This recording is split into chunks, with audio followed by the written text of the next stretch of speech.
Another great week of sessions with my clients. And one thing I want to share that's really important to be mindful of when you're relating with people is, as human beings, it's hard for us to say directly what we actually feel and what we actually mean, what we actually want. So in nonviolent communication, which was founded by Marshall Rosenberg, talk about feelings and needs, right? The feelings and needs. So sometimes somebody's saying something that feels like it's aggressive, or it's insensitive, or it's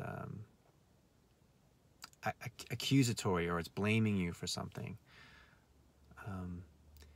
And if you feel underneath it, there's actually just this feeling of you're important to them, they care about you, they're afraid of losing you.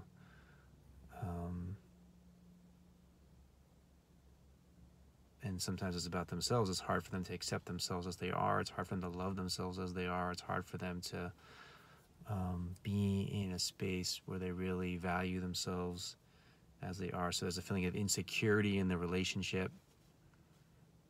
Do you really love them? Do you really care about them? Do you really see the beauty in them that they don't always see in themselves?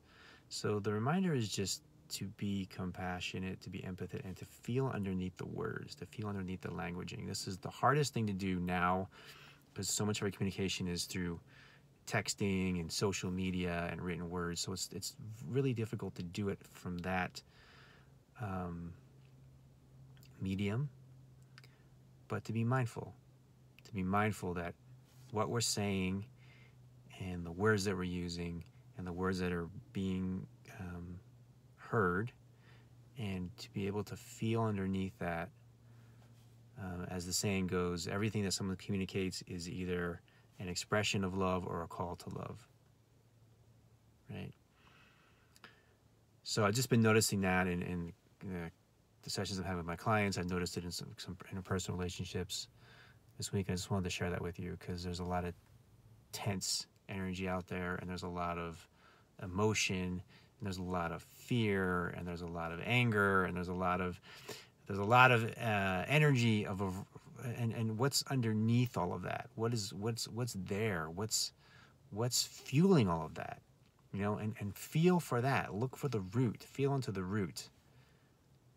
And we care about each other and we love each other so much more than we realize when we're just in the surface level of the mind and thought and thinking. But when you go underneath that, you find what's truly there.